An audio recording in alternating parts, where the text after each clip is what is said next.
Dictation start now.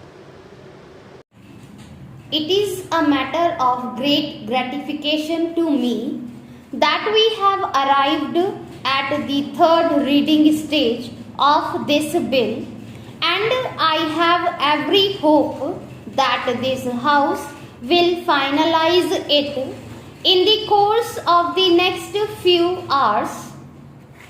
I approve of this bill.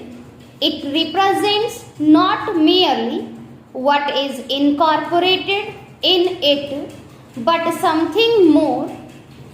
I think it is highly important in the context of our national development. We talk about our 5-year plans about economic progress, industrialization, political freedom, and all that. They are all highly important, but I have no doubt in my mind that the real progress of the country means progress not only on the political plan, not only on the economic plan, but also on the social plan. They have to be integrated, all these, when a great nation goes forward.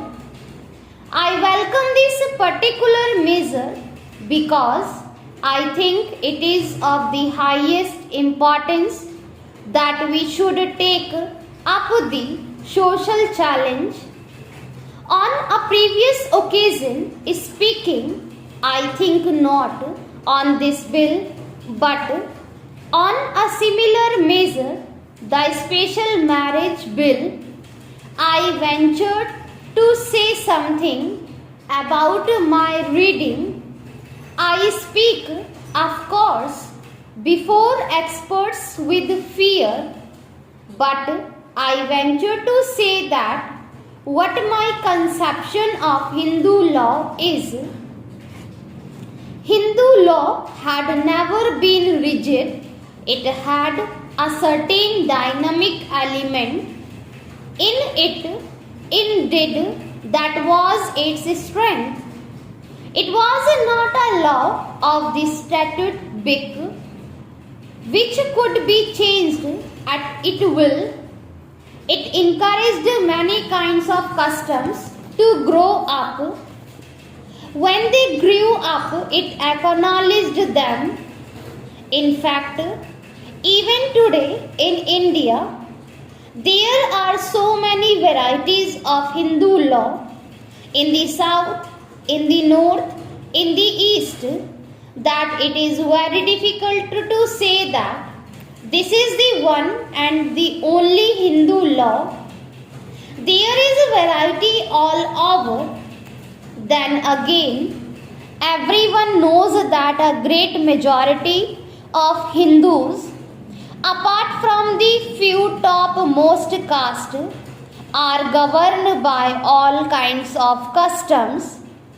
Would anyone here venture to say that they are not Hindus and drive them out of the Hindu fold? Surely not. Therefore, the essential quality of law in the old times was this dynamic quality. It did not change by decree or statute, but by allowing changes to creep in.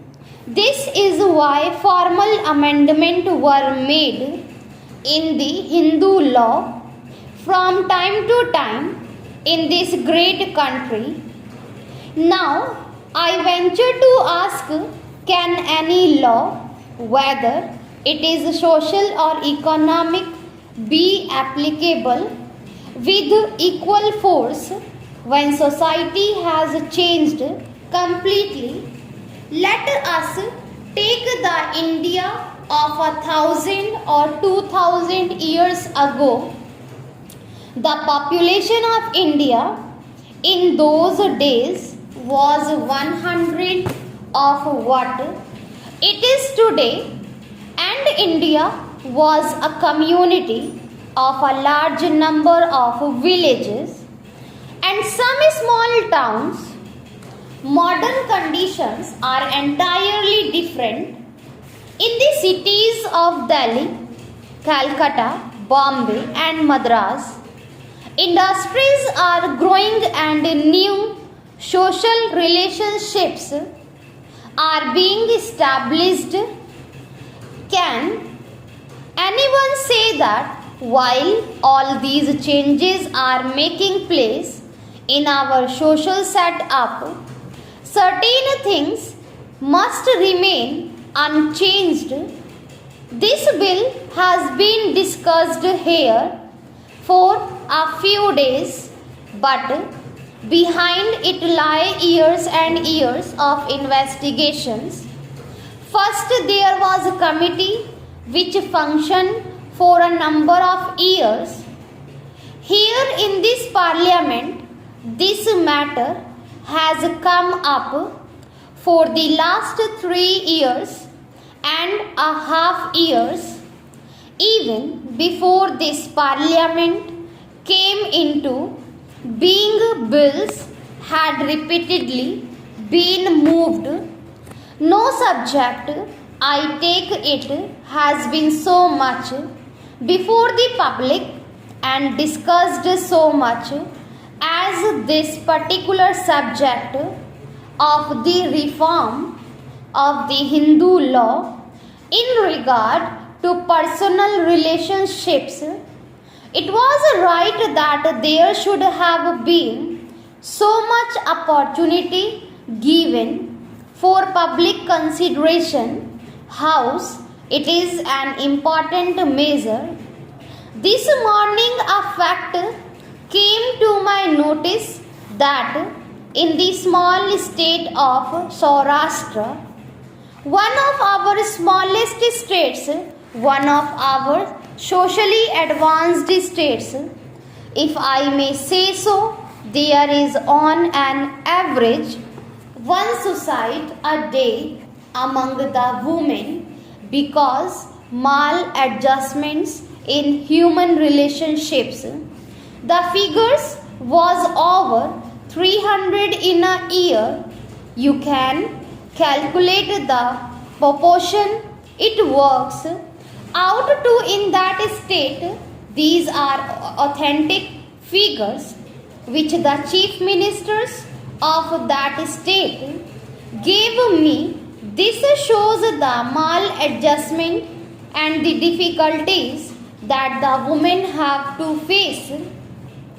I have no doubt that similar statistics may be collected from other parts of India. I had the privilege of listening to the speech of the honorable member opposite. The more I listened to it, the more confused and surprised I got. He dealt at great length with what a sacrament is. What does it mean? A sacrament, I take it, is some ceremony which has a religious significance. A Hindu marriage is a religious ceremony undoubtedly, but does it mean that it is a sacrament to tie up people who bite, who hate each other, who make life hell for each other? Is that a sacrament or a samaskara? I do not understand. This has to be considered afresh.